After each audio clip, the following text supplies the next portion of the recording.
Hello gamers, Power to Heal here, and today we're coming at you with an intelligence versus spirit video. So this is a question that I get asked like all the time. It's super common. Do I stack intellect? Do I stack spirit? How does spell power factor into that? And basically I'm going to be going over that in this video. We're going to mainly be talking about int and spirit, and how I'm going to break it down is I'm going to do, after I do this little introduction, I'm just going to give you the down and dirty on which one's better.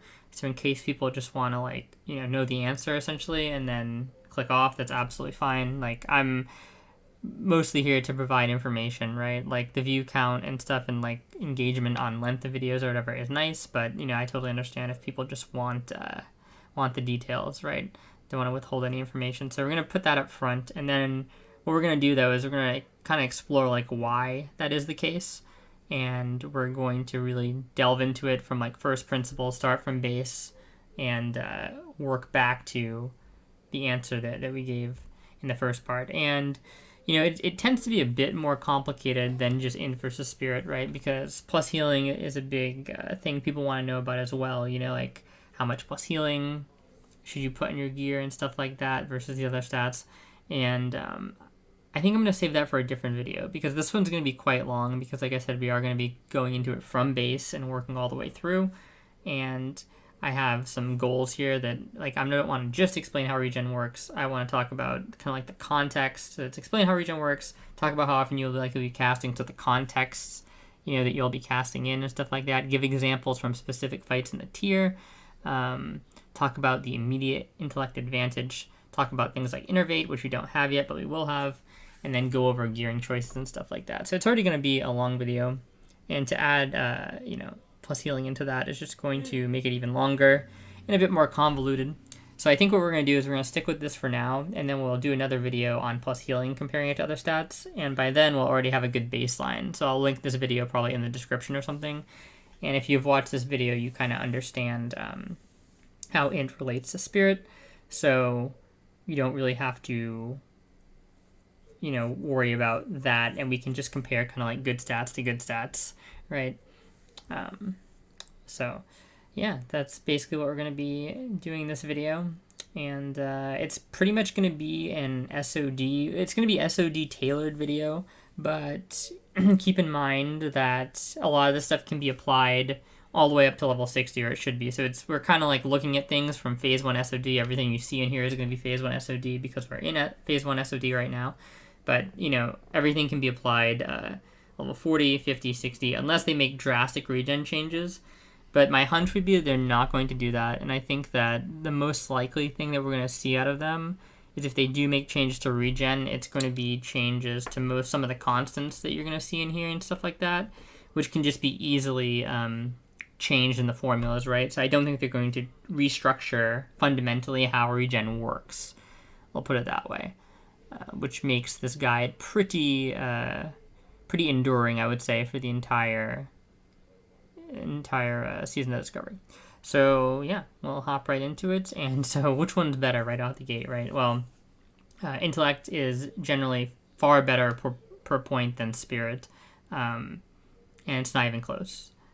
especially right now, especially in a scenario where you're going to be casting a majority of the time. So you're going to be, not in the 5-second rule, which we'll explain what the 5-second rule is when we get to the regen. But if you're going to be casting a lot, and especially if you're able to remax your mana, so you're not doing like speed clearing or something like that, you're always able to go into bosses with, it doesn't have to be full mana, but pretty much full mana. You're able to drink at times on trash and stuff like that.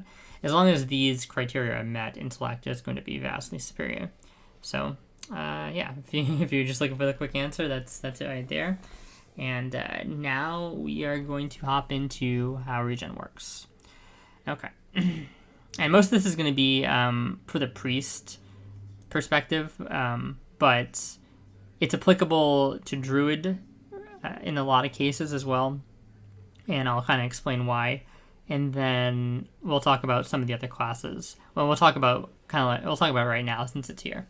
So this is like the spirit table, where it talks about what spirit does as a stat for each class, basically. And basically all these like little like formulas here to gain mana regeneration, they go on like a tick. So all this is like representative of a 2-second window. And they're all representative of if you haven't been casting for 5 seconds. You'll begin to regenerate. It says right after not casting for 5 seconds, you'll begin to regenerate 2 mana. Mana every 2 seconds, the amount depending on your class. Right, so these are the values. Now, what's going on here basically is you have a base value in all of these, right? 15, 15, 12.5, 17. And then you have a value that's intertwined with spirit. As you can see, it's like spirit over 4.5, spirit over 4, spirit over 5, spirit over 5. So what that is that's the contribution that spirit is giving to your total regen, essentially, right? Now, the base number here is going to be largely irrelevant because a couple things, right? So first of all, the difference in the base from like worst at priest being 12.5 to highest at shaman being 17 is just not very high. So, you know, there's that. Like, it's not obscenely low or anything like that, right? But obviously, for the purposes of this video and in terms of gearing, the base wouldn't matter anyway, right? We're going to be talking about, we want to know how spirit interacts with all these things. And so we're mostly going to be looking at this right here, which is spirit and then divided by the number, right? And as you can see, basically like the lowest number here, so in this case, the highest number is better, right? Because it's just flat base regen added to the spirit value over here, whatever that comes out to be from that. But for this case, you actually want like a lower number here in the denominator because that's what it's going to be divided by, right? So if I have like 20 here, okay, and this would be like 10, you know, I'm getting like 2, versus if I have 20 here and it's 4, I get 5, obviously. So typically, you know, the druid, when you look at it for caster, and the priest have the better spirit scaling. Now, a caveat about this, though. If you look, you see that it's really not that much different than paladin, hunter, warlock, feral druid, shaman, right? So you hear this thing all the time that, like, priest and druid are the spirit classes, essentially, right? And that the other classes don't really make good use out of spirit. Now, that is true to some extent, but it's not true inherently based off of the table that we see here, right? Because if you look at this, you know that, okay, it's not that big of a difference, right? And yes, obviously, you know, since spirit is a scaling variable value here, and there's going to be potentially a lot of spirit that you come into in the late game, this number, like what it's actually being divided by, does matter more. So, like, you know, even if there's small differences here, if you have a large difference in the numerator here, spirit, you know, you will see that the priest and the mage inevitably come out with more over these other classes, but still, it's not going to be that significant. What really makes the druid and the priest the standout spirit classes is actually that they don't really fully use this formula because they have like a cheat code. And what is the cheat code? So if we go into talents, we come over here and you see meditation. I'll put the points in just so that you can see. So if you put 3 points in, it lets you get 15%. Now, a druid has the exact same thing, basically. And then at level 60, priest has a gear set that is pretty much core, I would say. It's like a 3-piece bonus from their tier 2 that gives another 15% to mana regeneration while casting. So what this is doing is it's basically taking these values, right? And these would not exist at all if you're casting. Keep in mind, okay? Like, if you're casting, none of this takes effect. You don't get regen, okay? But what priest and druid are doing, essentially, and druid has the same thing with their tier 2 bonus. It's like 3-piece, I believe, where they're both 3-piece, I think. So they both end up having 30% mana regeneration going while casting. Is it allows you to use these formulas. It's just that the values are at like 30% of what they would normally be. So you don't get the full values here. They're just at 30% of what they would normally be, basically. So that is why Priest and Druid are primarily seen as the spirit classes. And to be honest, at lower levels where you only have meditation, the gap is like nowhere near as wide, spirit-wise, between some of these other classes, especially if you're actually using the 5-second rule. And what do I mean by the 5-second rule is like, you're not casting for 5 seconds. So in other words, like if you're a shaman and you're not casting for 5 seconds, you're not getting like way less regen at this level than a priest would be, or something like that. Or if you're a warlock and you're not casting for 5 seconds, etc. So the problem with the damage classes, they tend to always want to be casting, right? Because every global has a potential for damage. But something like Paladin or Shaman, they actually are not that bad on the Spirit Totem Pole right now, because the only advantage that Priest and Druid have over them is this talent right here. And in some builds for both classes, you actually don't take this talent. So in that case, you wouldn't even have that talent at all, which would make them very close to being on par, essentially, at least at this gear level. So just something to note there. And so we're gonna hop into the formula here, and let me find the one. Okay, it's this one. Okay, so we're gonna break this down in terms of like what we actually get here.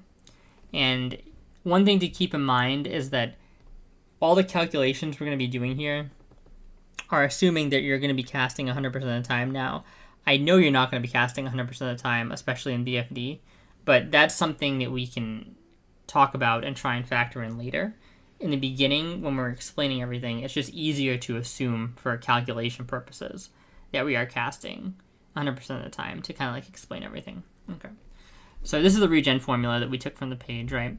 And what do I say here? What do we care about? So we care about this because the base is irrelevant to us because we're trying to find out how good spirit is. We know how good intellect is. 1 intellect is 15 mana. So in order to do like a comparison between how good is int versus spirit, we have to find out kind of like what are we getting in exchange if we give up that 1 intellect and we put 1 spirit in. What are we actually getting back, right? So in order to do that, we have to look at the part of the equation here that's relevant and like is actually doing the scaling, right? So this is why we isolate spirit over 4. Okay, now we're gonna modify this, okay, via meditation. That's the other thing, is all these calculations are gonna have this meditation talent in it, and you'd assume the same for Druid, basically. So what this is basically just saying is whatever this value is, right, spirit divided by 4 is you're going to get 15% of it, right? Because we're multiplying the whole thing by 0.15. So this is our basic setup right now. And then how do we proceed from here? So we have to convert the spirit to MP5. And why do we want to convert to MP5? Well, because MP5 is a stat that's like always active. So it compares to intelligence very well, right? You saw in the Paladin video I think I did, or some of the other videos, where we were looking at, I think we were looking at one of the rings that was from Morsong Gulch and it has MP5 on it. And we're like, is this actually a good stat? And we're like, well, we can look at it because we can compare it to intellect, right? Because we know MP5 is a tick 5. There are 12 ticks of 5 in a minute, right? So you can essentially multiply those 12 ticks by the mana per tick, and that's how much mana you're going to get a minute from MP5. And then you convert that to how much mana you would have just from raw intellect on an item, and you can tell how many minutes it's going to take for that ring to equal value to the intellect you would have on a different ring, right? So that's why we want to convert to MP5, because it's just going to make things easier for us to see. So how do we convert? Okay, so this is the expression that we're dealing with. And like I said, the unit of in-game time that it's kind of representing here is a tick. A tick is 2 seconds in-game. And keep in mind that is different from MP5, which is a 5-second tick. That typically ticks are 2 seconds, but there'll be some things in the game that'll have, like a regen tick is 2 seconds, is how I would say. There are other things that have different ticks, and MP5 is obviously, it's saying mana per 5 seconds, so that would be a 5-second tick. So there's not an equivalence there, but we can make an equivalence later on, so we don't have to worry about that right now. All we have to do is care about how are we going to get to finding the amount of mana per tick here. So what we do is we make just a little equation here, and we set this equal to 1. And what we're basically saying here is how much spirit here, right, is required to get 1 mana per tick, okay? And as I say here, tick is different than MP5, and we're going to convert after, but we don't have to worry about that right now. But that's basically what we're saying here, is we know the whole thing is a representative of a tick, right? So we want 1 mana. How much spirit does it take to get 1 mana per tick? So how we deal with these equations, right, is we start on the left side, and we're going to change spirit here to x just to make it easier, because it's, 1 letter versus 4 letters. So we have x over 4 times 0.15 equals 1. And usually, like, when you set this up, you'll put the constants, like, on the left, right? So it's 0.15 times x over 4 equals 1. It's not really a big deal, but just something that's usually done. So here we're going to multiply these two terms into a single fraction, right? This is how you begin. And this may seem like an arbitrary step, but it's really not, because this is essentially the same thing that you would do if you already had a real number for your spirit value or your x, and you were plugging it into the equation normally, right? And you're trying to find just a regen value normally. So in other words, in that equation, right, this would be the x, essentially. Like, we wouldn't know what the regen is, but we have the spirit value. So you'd plug the spirit value in here, right? And then you would do the equation as normal, and it would equal whatever the regen value is. But in this scenario, we don't have the spirit number, and we want the regen value to be 1, so we want to see what the spirit number is based on that. Okay, so yeah, like I said, however, since in this case we're trying to find the amount of x spirit that will give us 1 regen per tick, we have to keep x as the variable that we're trying to solve for. Since we have to keep x as the variable here, it must stay a fraction. And then, like, why must it stay a fraction? Well, because you can't divide something by x in the sense that we don't have a number for x, right? So x just has to stay in the equation as x, because there's no way you can't break it down to anything else. It is the simplest form, essentially, that it can possibly be. Like, there's no decimal equivalent here, right? Because we don't know what x is. We're trying to solve for it. So then, how I would say it, how I word it here is like, however, we can still try and solve for if we had x. So in other words, like, we're basically just doing this equation, right? Like if we had a value for x here, but we don't. So it just, like, whatever we're going to do, the x just stays with everything. So we multiply the constants, which is 0.15 here, by x over 4. We're preserving the integrity of the original equation, since this was always going to happen anyway, essentially.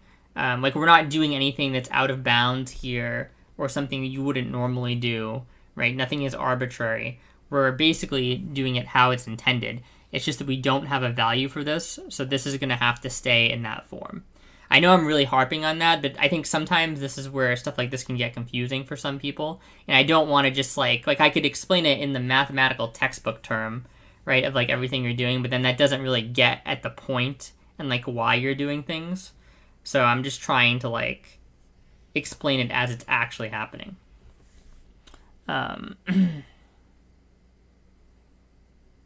Yeah, the constant here is always going to be the multiplier, so it's just like, usually in this case you're multiplying this, right? But this is already a number because something happened in the parentheses because you have a number here, right? So if you had 12 here, this would be 3. So you're multiplying 0.15 by 3 or something like that, right? And then we'd have a different value here.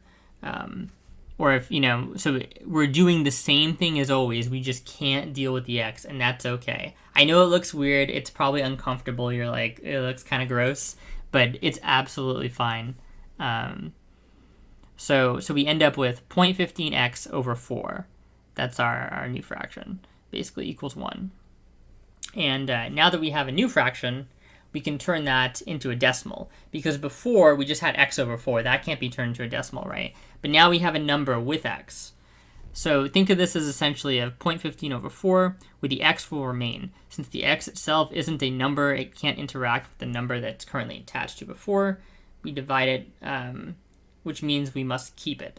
So in other words, again, just because there's nothing, the x can't do anything on its own, but it still needs to be accounted for in the equation, right? We can't drop it off entirely. It just doesn't have a value. So we have to preserve it. We just operate around it, essentially. So 0.15 over 4 becomes 0.037, right? Which is 0.0375 x, because x, it still remains, right? Like you said, we're not ditching the x or anything like that. It's still there. So now we have 0.037x equals 1. That's our equation. So the current number on the left side represents how the constant interacted with the original regen formula. The mathematical integrity is preserved because even though x is a variable value, we can still calculate around x so long as we don't change what the formula is trying to do. That's basically what I was reiterating earlier, is that we're not doing anything here to the formula that would change the original intent, right? We're not adding anything or doing anything arbitrarily. So far, we've basically just done the formula with the variable in it, and we've kept the variable intact, essentially, right? Which is why it's still in this value of 0.0375x. Yeah, this is a good way to put it. We just follow the formula while keeping x along for the ride. Notes are definitely coming in handy when explaining this. So now this is the first actual manipulation part, right? And you can think of this as kind of like simply rearranging the terms. What the formula is saying now is 0.037 multiplied by spirit, which is x here, is equal to 1 mana per tick. So only a specific value of x can satisfy this equation, right? Because we have to get to that value of 1. And that's done intentionally because we need to know, we want the mana per tick to be 1 because it's just going to be easier to work with, right? If it's 1, essentially. So that's why we set it to 1. You could set it to whatever you want. It doesn't really matter. But in most cases, it's going to be just easier to work with the 1. So the thought process becomes, if multiplying that number, 0.0375 by x, must give 1, then 1 divided by that number must give us x, since x must be multiplied that to get by that constant, to get to 1. So in other words, it's kind of like reverse engineering what's going on, right? So we'll repeat that one more time just to kind of drive it in. So the thought process becomes, if multiplying by that number, 0.0375, if multiplying that number, by x must give 1, okay? So, multiplication, it'd be that number, 0.0375, and then it's multiplied by however much the value of x is, right? If that must give 1, right, then if you divide 1 by that number, it has to give us x, since that's the only way it could possibly, that's the only way x being multiplied by that constant could possibly get to 1. And that's all we're doing here. So it's very, very simple manipulation. So 1 over divided by 0.0375, and that equals 26.66. So x is 26.66, so it's 26.66 spirit to gain 1 mana per tick. So 26 spirit to 1 mana per 2 seconds, essentially, because remember, we're still on the 2-second tick. Okay. Now we've got our value for a 2-second tick. So how do we get from 2 seconds to MP5, right? To get how much spirit is required for 1 mana per 5 seconds, simply find the ratio between the two measurements. And the measurements to spirit, right? So the two measurements we're trying to do is we have a tick that's 2 seconds, and we have a tick that's 5 seconds. So the ratio is 2 out of 5 there. Yeah, I even put it here. A normal tick is 2 seconds, and MP5 is a 5-second tick. So 2 out of 5 is 0.4. So if we apply this ratio to the spirit value from above, 26.66, right, we get 10.664. So 1 MP5 is equal to approximately 10.664, which means for every minute 10.664 spirit, you gain, for every 10.664 spirit, you gain 12 mana a minute, because there are 12 ticks in a minute for MP5. So we're going to reiterate that again. So 1 MP5 is equal to approximately 10.66 spirit, which means that for every 10.66 spirit, you gain 12 mana a minute, since there are 12 MP5 ticks in a minute. And how we factor that, there's 60 seconds in a minute, right? 5-second ticks equal 12 ticks, and then 12 ticks times 1 mana per tick is 12 mana.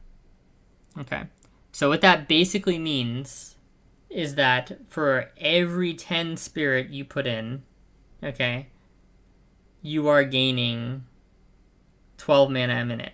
And if you want to find out how much mana a minute you're getting per 1 spirit, all you have to do is take the 12 mana, right, and you divide it by the spirit value here, and you're basically getting 1.12 mana per minute per point of spirit, okay? Which is dreadful, as you can see. Why is that dreadful? Well, because 1 point of intelligence gives you 15 mana static. So, next thing we're going to do here, to find out how long it would take to gain that 15 mana, you divide 15 mana by the mana gain per minute, per point of spirit. So 15, right, because we're getting 15 mana static, and then we're getting, obviously, 1.12 mana per minute per point of spirit. So it would take 13.39 minutes to gain the value of 1 intellect, okay? This is assuming you're always casting, remember. And basically, again, to reiterate, what the only casting means is that you're not getting normal regen. So the reason why this seems so bad, right, is because the whole value that you see here, right, is being multiplied by 0.15, essentially. Now, and even the base is included in that. We didn't include the base in the calculation because there's just no point, because we're looking at the spirit contribution only. But yeah, that's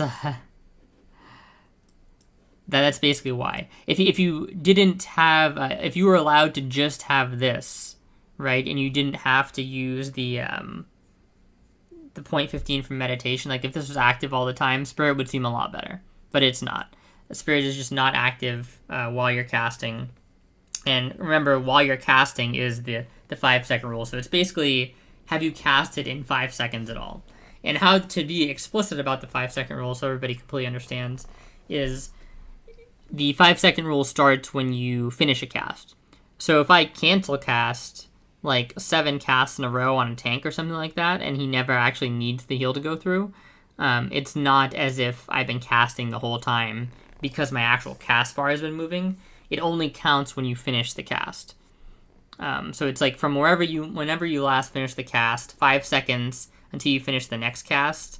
If you go 5 seconds without finishing another cast, or like using an instant spell or something like that, then you'll be in the 5-second rule until you finish another cast, and the cast has to cost mana. This is why, again, just a little bit of a tangent, but inner focus can be it's this is not necessarily the most powerful cooldown, but it's only 1 point, right? So you always take this basically, and it's good in itself for the crit. It's good that it makes the actual ability cost no mana, but depending on how you use this, right? Like you can do something like penance, okay? So you let the tank get low, you're in the 5-second rule, you cast penance, Okay, the tank now probably back up close to 100. Okay, and what you can do is you can sit out the next seconds and let him get low again. But then if you inner focus your next heal, and remember, you can inner focus a max rank heal, you can inner focus a heal rank too, right? Because it's going to be completely free, and it has a 25% additional chance to crit now, so that's huge. If you inner focus that heal, you're actually still going to be in the 5-second rule. So you're actually going to be able to stay in the 5-second rule in a case like that where you're like just healing tank damage for quite a while. So this inner focus ability is a lot more powerful than people give it credit for if it's used properly. And it's used in conjunction with like spells that have high healing per global already, right? So just a little bit of an aside there. Keep that in mind, but yeah. So, okay. So yeah, it looks really bad out of the gate, right? Intellect seems like it's just getting...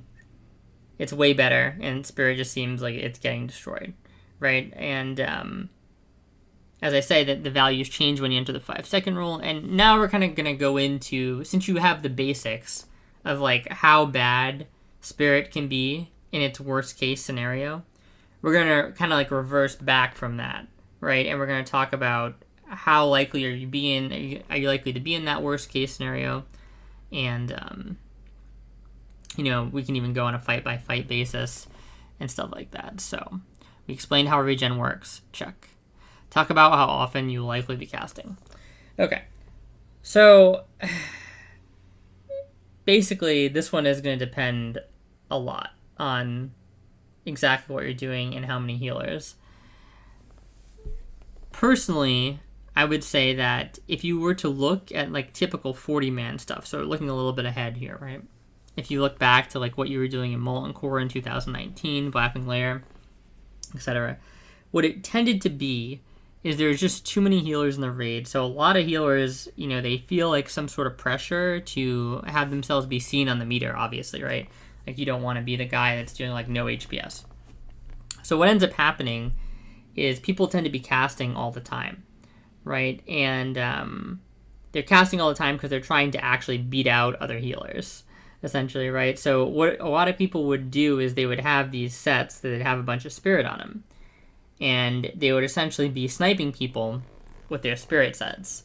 And then they would just go and they would have like terrible overall healing, basically, right? Because they don't have, like, their sustain is basically never active. They're only getting, if they don't have 3-piece tier 2 yet, they're only getting 15% of their Spirit that they stacked, basically, right? Being active at any given time. And then even if they do get the tier 2 set, that goes doubles, right? You get 30%, but even then, it's like not great, right? Because they stacked a bunch of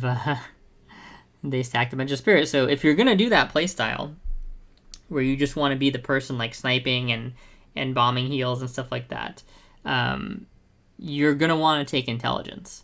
And to be completely frank, even though it's not optimal, I feel like most people fall into that playstyle, and most people sort of fall into that trap. And the thing about healing is that it's inherently not as competitive in terms of, like, I'm not saying that it's not, I think it is, like, one of the more difficult things to do in Classic WoW. Not that it's necessarily particularly difficult. It's just that, like, the DPS rotations are so easy. Even Warrior, like, you see these Warriors talking like they're fucking Socrates about their DPS rotation, but it's really not that deep. And it's very easy in most cases. It wouldn't even compare to, like, to a retail class at all, basically. But because the class tends to not have that innate thing where, like, oh, we can compete on the damage meter, right? People want to sort of compete on the healing meter, even if it's really not, like, what you're supposed to be doing. So they basically end up casting constantly. And if you're casting constantly, you need int. But how often should you be casting is a good question to ask, right? And I think in this 10-man setting, you can actually see that based on the types of damage that tends to go out in Classic WoW, you don't actually have to be casting all that often, right? So what does that mean? It means that like there's a lot of tank centric damage, right? That like you just kind of need to like put the tank back. There's not like a lot of pulsing AoE that constantly requires AoE healing, constantly requires wild growth. You'll notice stuff like the Murloc, right? The only time people are going to really take AoE damage is in the Murloc phase, where all the little Murlocs come out, right? That's kind of like the window where you may have to heal multiple targets. The Turtle Gamora, again, it's basically when the shell breaks, that's when all the healing is going to happen. On Baron, it's if he knocks somebody. On Lorgus Jet, it's when the lightning totem comes out, you know what I mean? And that shouldn't be a constant thing. It should be killed relatively quickly. So there's a lot of cases that we're seeing right now where there's like kind of phases of, low to a fair amount of raid damage, and then they kind of just dissipate, essentially. And you basically go back to healing the tank. And the thing is when you have two healers in the raid, there's not as much pressure, I feel like, in a lot of cases to kind of need to flex, especially because there's so little healing required in this content. What's actually happening is, in most of the groups that I run, and it's kind of like almost an unspoken thing, where you'll be just kind of going through the raid, and at some point somebody will like start leaning into more damage, right? And if it's a druid, a lot of cases, like if you're a priest and there'll be a druid, it's pretty much probably always going to be the druid doing this, right? But if you have two priests even, maybe like the one who takes homunculi is going to be more focusing on doing damage. You're going to see them start using things like Shadow Word Pain, they may even Mind Blast or something like that, right? And you're kind of carrying the healing. Or if you were the one that took homunculi, it would be the reverse situation, right? And sometimes even the person taking homunculi is doing more healing, and the other person is kind of ends up swapping over to doing a bit more damage. But the idea is, since there's not a ton of damage that needs to be healed most of the time, a lot of this raid basically comes down to like one person like mostly one healing it, and then the other healer is there like for backup basically in case they're needed, and they're mostly kind of doing damage.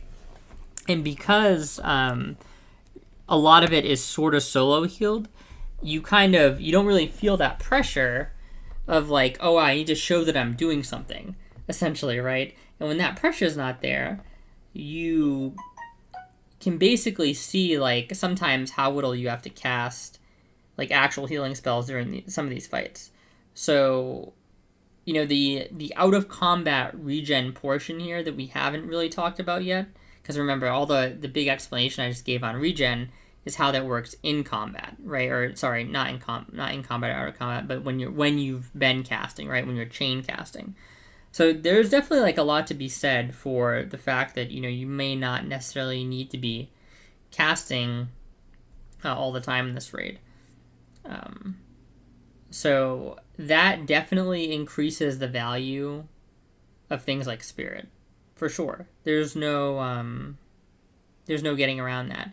But the problem that I have ultimately with Spirit is that it's not really there in most cases when you need it to be.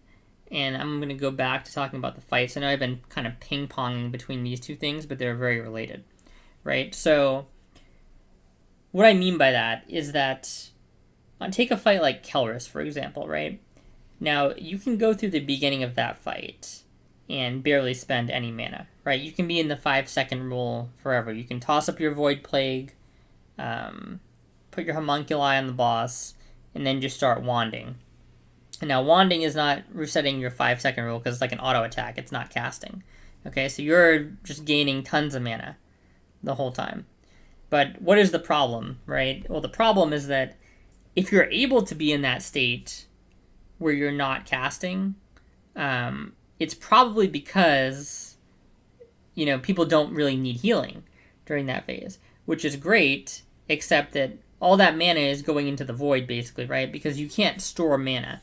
It's not like when I start the Kellis fight, I have my mana bar and then a battery. And every moment that I'm, spent out of combat, I'm filling this battery. And then when we get to phase 2 Kelris, I have my mana bar and I have my reserve battery, right? That's not how this works. So what ends up happening is when you get into phase 2 of the fight, where you may actually need to spend mana, at that point, your spirit is like literally doing nothing for you. Now, people are going to make the argument, well, if you have full mana going into phase 2 Kelris, you should kill the boss anyway, right? Not really the point, and kind of irrelevant.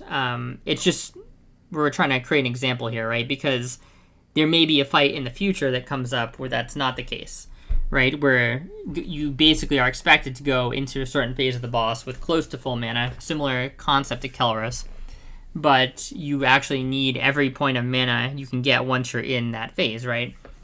And in that type of scenario, like, your spirit actually becomes sort of worthless because, you know, if I'm doing a group that's not optimized on Kelris, then what am I doing?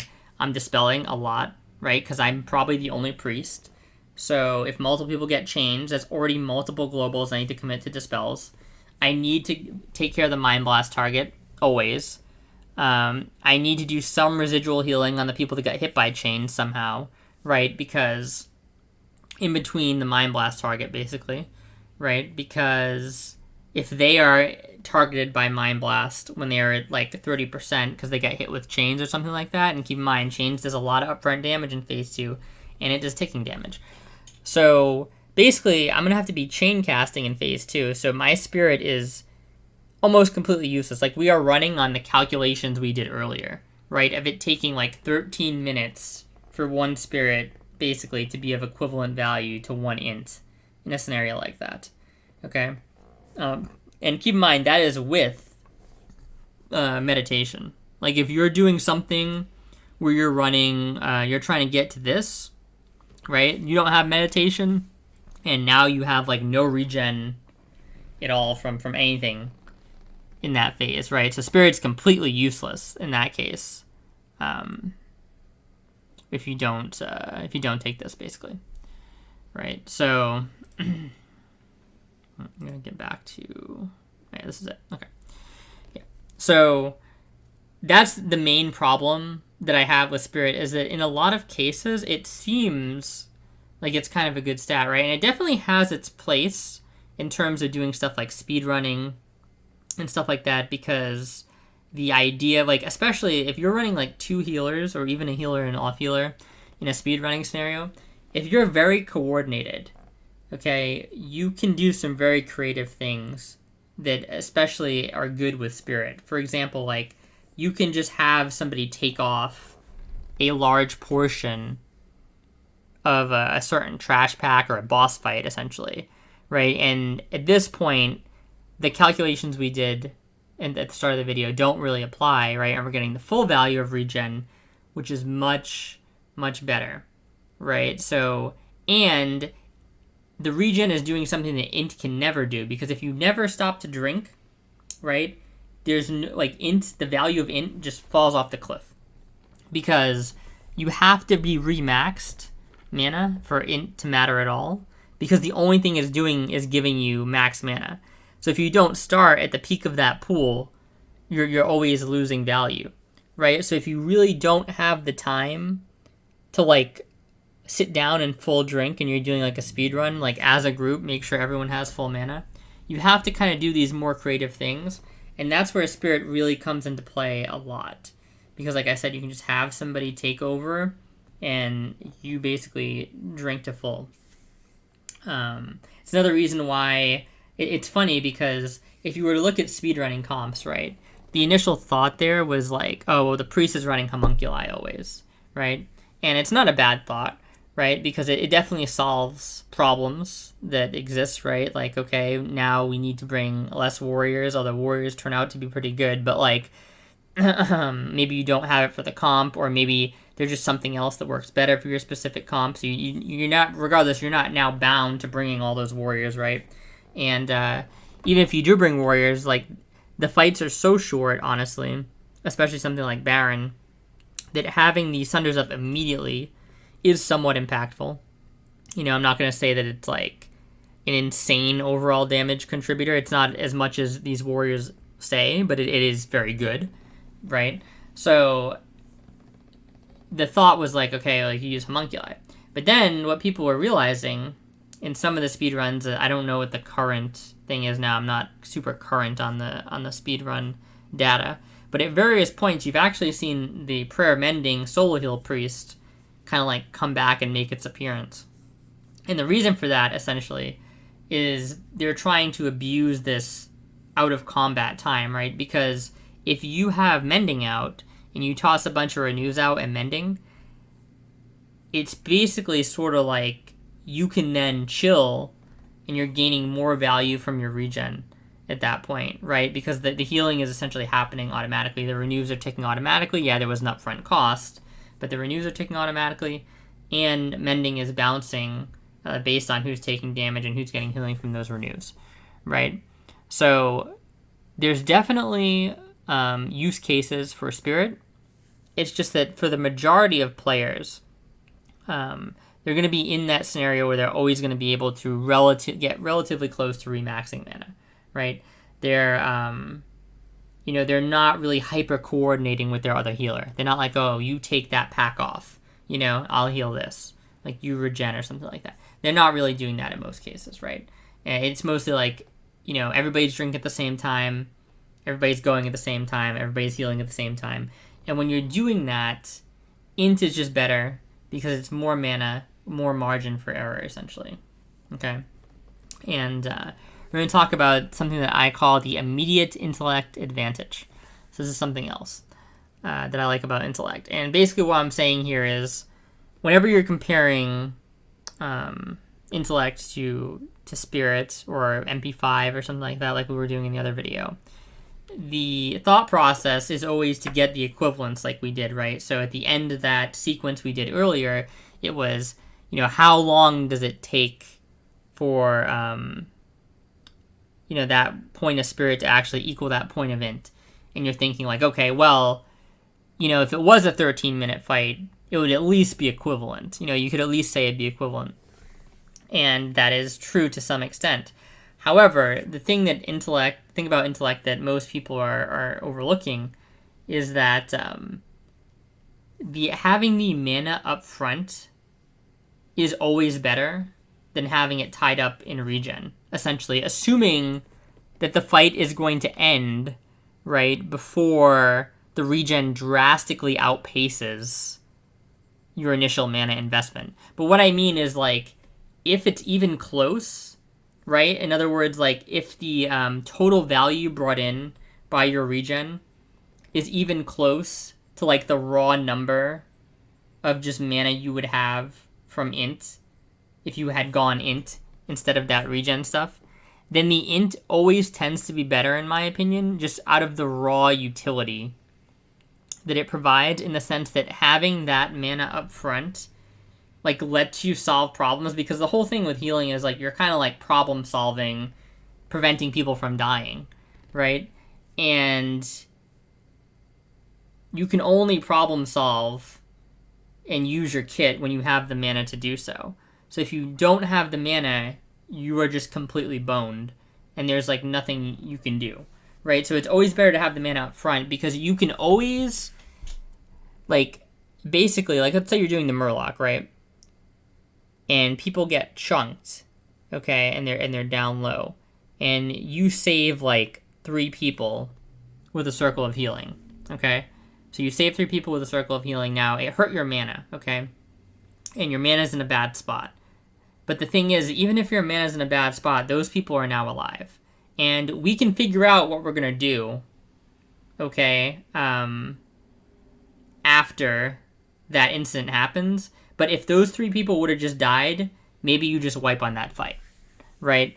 And so the idea always has to be, like, you can't plan too much in a fight with your mana, right? You have to keep people alive. That has to be your first priority always. And you basically, what you have to do is you have to deal with the mana issues as they come later, but you can't be hyper-focused on them early.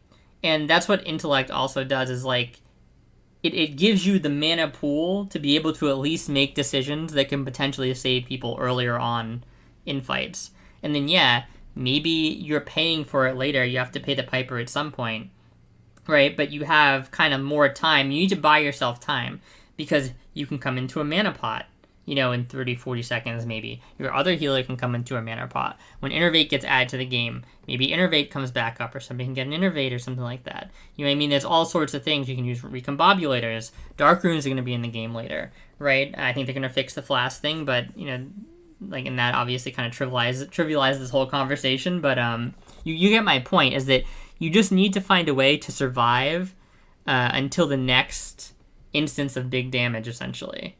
Right? And you can basically just tell people, like, yo, guys, like, you really need to play conservative here, right? After you just did that thing where you saved the 3 people on the Murloc, like, there's still Murlocs active, right? And people will say, like, well, if another batch of Murlocs comes, and just starts ramming into people again, then they're still going to die regardless, so what does it matter, right? And it's like, well, no, it absolutely matters, because they didn't die the first time, and they're not guaranteed to die the second time. And sometimes you can even tell, you can be like, really, guys, we have to, like, button up here, right? And we can't be taking all this extra damage because I don't have the mana. And if they know that, it's a lot different than if they don't know that. You know what I mean? So it's basically just about having the Intellect to front load tends to be always better, as long as the actual numerical value of mana you're going to get relative to Spirit is even close in any situation. Now, this says talk about Innervate. So we don't have Innervate yet in the game, but we will have Innervate very soon, because I believe it's like level 40 or level 38 or something like that. So that's why I'm going to talk about this, so it doesn't immediately become outdated, right? Now, Innervate is kind of that other thing where, especially once you start getting a bunch of spirits, it's pretty nice, because the whole thing is that Spirit this ability allows you to ignore the 5-second rule, which is actually it's one of the main strong suits of this ability, and it's kind of like a misunderstood ability. Like, a lot of people think Innervate is essentially just like it's like a mana granting thing, like it just grants mana at a certain specific given rate. But that's not how it works at all. So what it does is it increases your mana regen by 400%. And allows 100% of the target's mana generation to continue while casting. So if we go back to this, right, this is allowing 15% of your mana regeneration to continue while casting. If you have the 3-piece tier 2, like I said earlier, it allows 30% of your mana regeneration to continue while casting. Okay? This is 100% of your mana regen is continuing while casting. So it's basically like you have this formula active all the time, essentially. And on top of that, it's being your regen, like your net regen result of it is being increased by 400%, right? So this is something where, like, in the next phase, we're going to have this in the game, and this is going to be, it's going to make Spirit, like, just that bit better than it is now, right? Because if you are the Innervate target, and the Innervate target is most likely going to be a priest or a druid, and this is why they tell you, to Innervate priests and druids and not shamans and paladins typically, right? And, not that it's like, obviously there may be some particular cases where it's worth innervating those classes, right? But the actual amount of mana you're going to gain on the priest or the druid is just going to be greater, because they are going to have naturally more spirit, essentially, right? And the thing is like, MP5 tends to be thought of as the better regen source, and typically it is the better, more consistent regen source than Spirit, because, like, basically, like, you can get, when you're talking about in-combat casting, it's rare that you have enough Spirit on a piece of gear to actually contribute the same value as what MP5 would contribute on a similar eye-level piece of gear, and that's even taking into account the Meditation 15% bonus, as well as the Druids and Priests 3-piece tier 2 bonus. However, that kind of obviously breaks down when Innervate's being cast on you, right? Because at that point, you're getting the full value of this, so it's a completely different ballpark. So you're comparing at that point MP5 to just like the raw regen value that would be ticking if you weren't casting anything. So it's hard to really compare there, right? So Spirit definitely is going to get a bit of a boon from having Innervate here. And because of that, you may be thinking like, okay, well, that kind of throws a wrench into things, right? So how are we going to gear? So that's going to be like the final part of this video where I'm kind of going to go over, ironically, this is maybe sort of like a my BIS video, but the point of this isn't to just list BIS for you, but we're going to kind of go through and talk about why we're choosing each item here, essentially, right? And I'm going to show you kind of like why the int versus spirit discussion, and I'll show this in the plus healing video later too, isn't really as complicated as you might think in most cases, right? And the reason for that essentially is because in a lot of cases, you are going to have, you're going to get these stats like regardless, and there's only going to be like certain cases where you're having to choose between. And because there's only certain cases where you have to choose between, what that means is two things, right? It means that the majority of your gear is going to be so obviously BIS, right? Just so obviously good for you that there's like nothing that really competes with it anyway.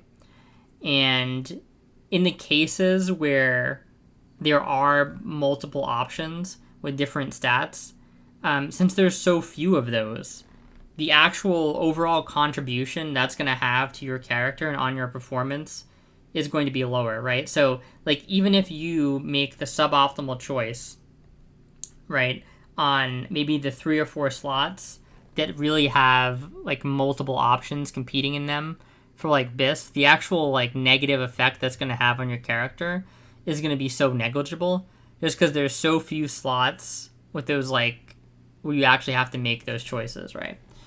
So we're going to start with Helm here. And in this case, to me, it's just, it's a no-brainer, right? Because this has no intellect on it. And this has more spell power and healing, right? And it has 8 int and 6 spirit. This only has 9 spirit. So there's no way the 3 spirit differential is doing anything to counteract that int based off what we just went through, right? It's not even 1-to-1 with the int here, right? The extra spirit. So that means that, like, even if we're accounting for being able to not cast as much, like, we're still going to... That's still a lot of int we're missing here, right? It's just not a fair comparison. So we're always going to basically take this, right? Then this right here, this is very easy, right? Because you basically don't need stamina in this raid, you can forego pretty much every stamina item, which means stamina is like a completely dead stat. There may be stuff in the future where you have to kind of look out for, like, there may be like an ability that just does guaranteed damage, and it might be like really sketchy if you don't have enough health. Like, for example, if you walked into like Nax 40, right, on like an actual priest that was like pre-bis and had like no stamina on it, from 2019, it may actually be a problem because when you get blocked, you may just get one shot, and I don't even know if pre-shielding yourself would be enough at that point. Like, your health might be that bad. So if you run into like a situation like that, you're gonna have to obviously, add stamina back into your diet.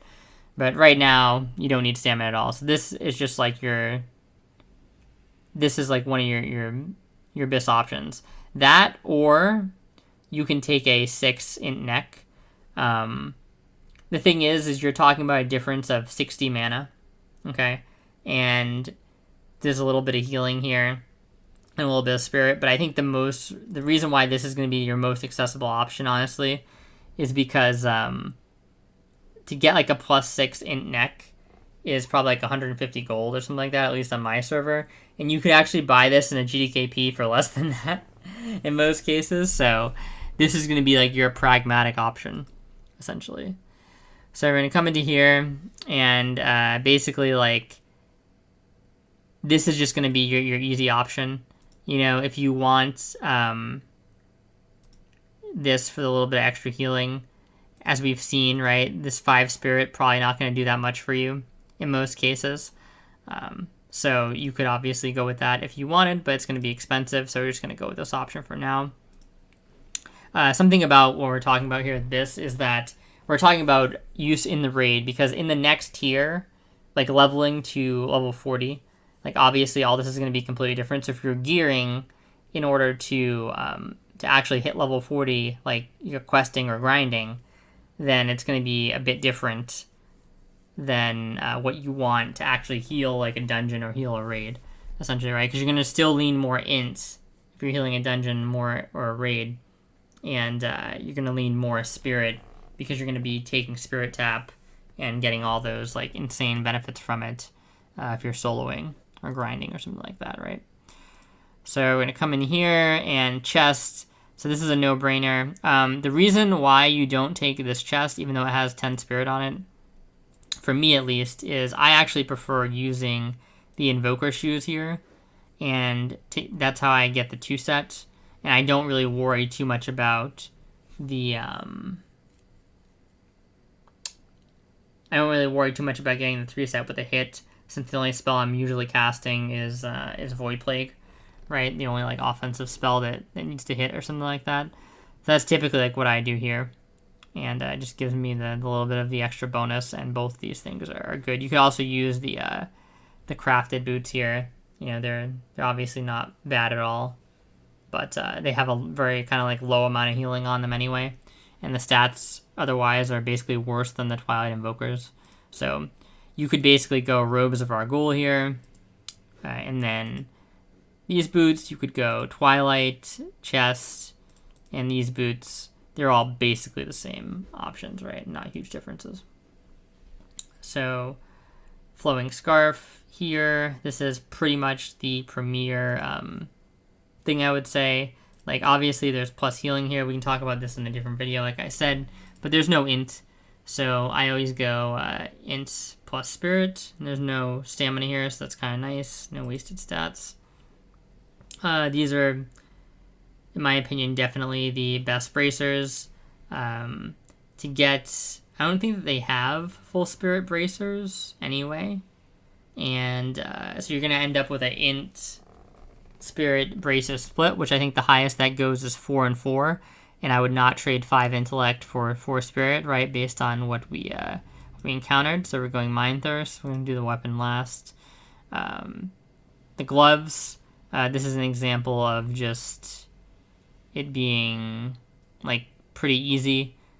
4 spirit, 9 intellect, 6 healing, right? You could compare that with True Faith and you lose a little bit of healing, but I think that the intellect gained is more than enough. Again, we'll talk about intellect in a different video, or intellect versus spell power, and my thoughts on that, because it's a little bit out of the scope of this one.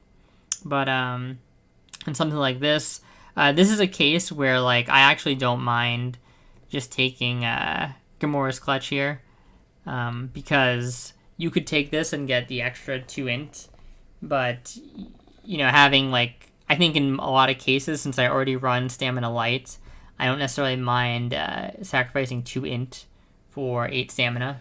I think in this particular case, that's pretty good, but obviously this is still the, like, you know, the best intelligence belt, and I personally would not sacrifice 5 int for 7 plus healing in most cases. And again, I'll talk about that in the plus healing video. But we'll go with this for now, since it's like technically the best with the spirit and intellect, right? And then Dream Gazer's leggings or Soul Leech pants. These are very similar options, right? Like 9, 8, 6. They're basically like a toss-up. To me, I would say that these are probably better because, again, you know, we're gaining 3 spirit on these, but spirit is not very useful at all, right? And we're gaining 1 int, but it's like, would you trade 1 int for 4 spell power? I mean, it's basically completely irrelevant, right? Either of these would be bis, so I'm just going to take the Soul Leech pants.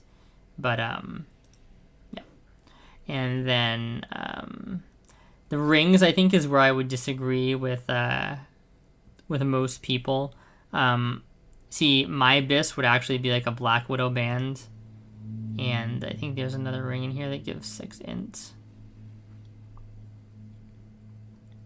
Maybe not. Oh yeah, this Snake Hoop band. So this would be my go-to setup, just to stack more int, because again, as we've seen, there's going to be a lot of cases where, you know, the spirit value you're getting on some of these other things. Like, you know, you look at this and you're like, well, I gained 6 spirit, but like as we found out, it's like, you know how like long it takes 1 point of spirit to be equal to 1 intellect, right? It's like it's infinity essentially. So spirit is like, it's really bad in those cases where you're constantly casting. And I do tend to be the one that casts more, because I just tend to be the person who's doing like kind of like soul healing in a lot of cases.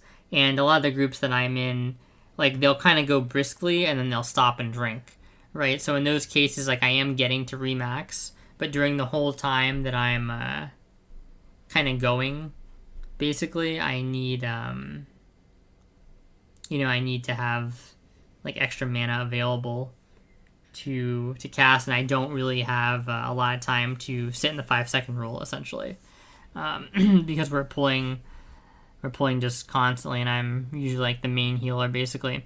So that's why I don't really lean as much into spirit here, even though this looks on paper like, oh, it's got so much more stats. It's like, well, it has 3 stamina, which is doing nothing, right? 6 spirit, which is as we found out earlier, it doesn't really do that much, and then only 3 intellect, right? So it's like half the intellect of the second worst option.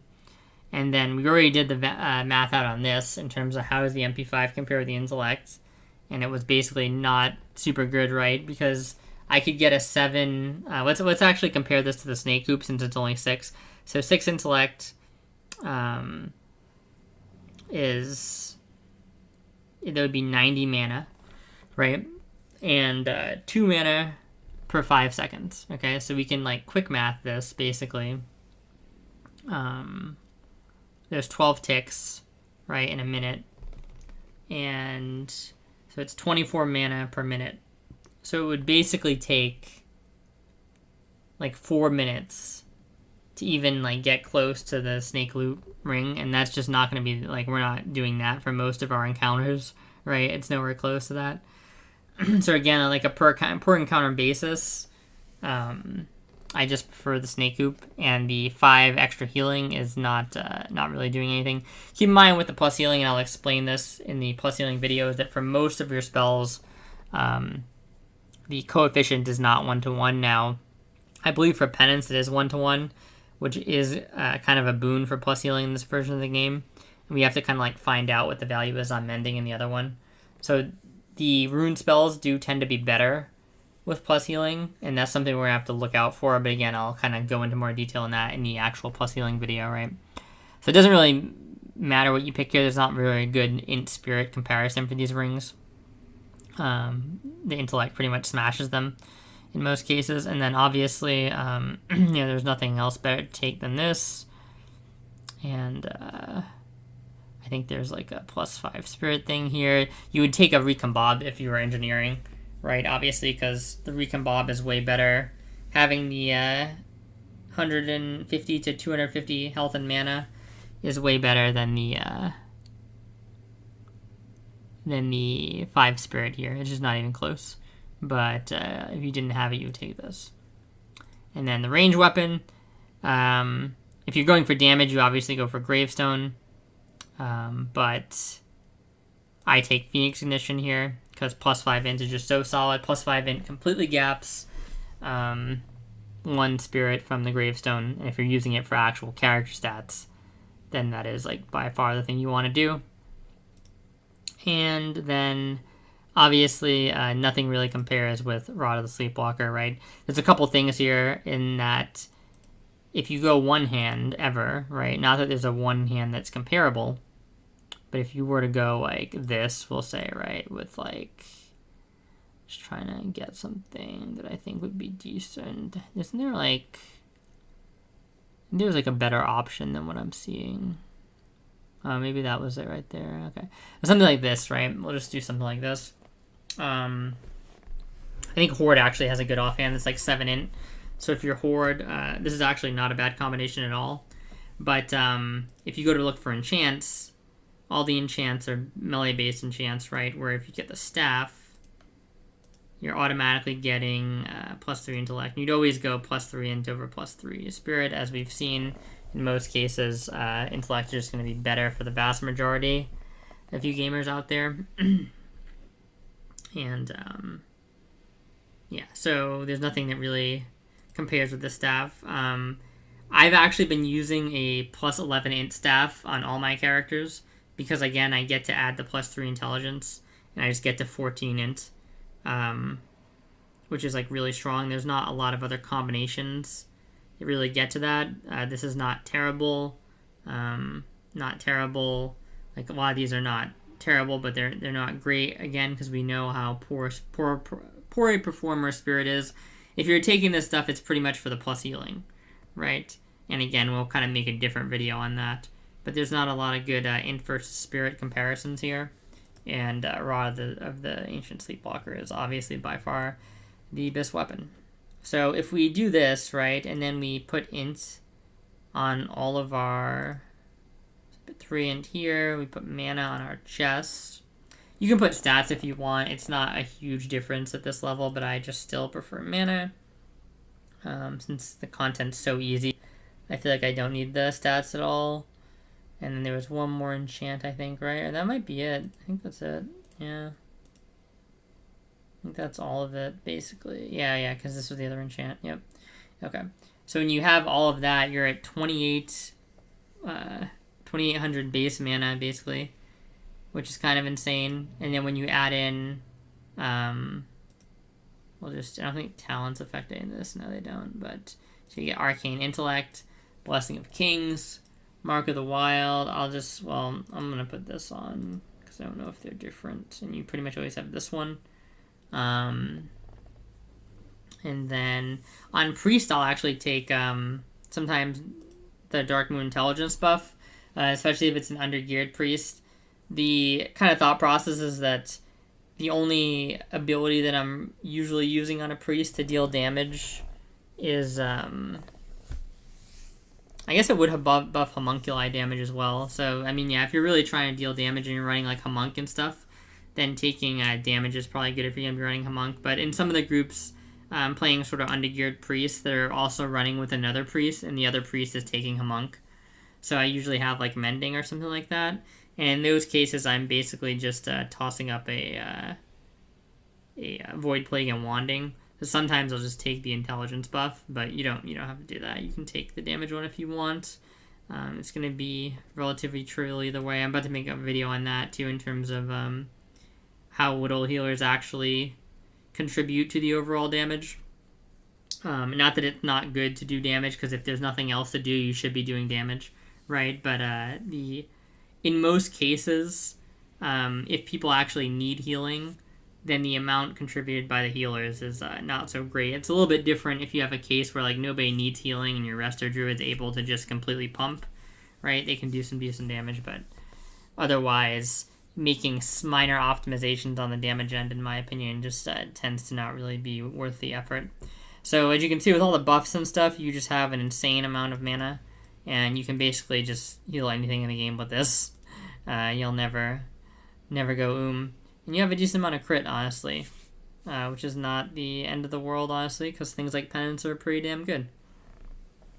So yeah, that's basically the video, and the too long didn't read there is that in most cases, int is going to be better, especially if you're doing in like a normal to mid-tier guild where you're just drinking, constantly, you're at full mana a lot and stuff like that.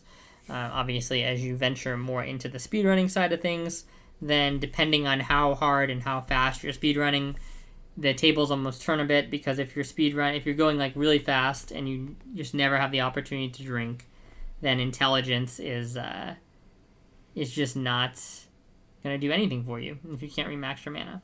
But the basic thing that I kind of wanted to show by doing the gear out here, and the reason why you're seeing a bisque gear thing in the int versus spirit video, is that if we look at a lot of this gear, right?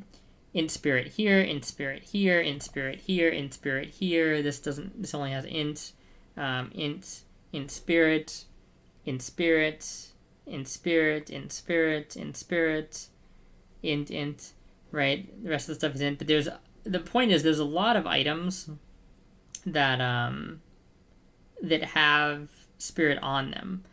And if you look at our stats here, we still have a respectable amount of spirit here, even though we haven't been going for spirit.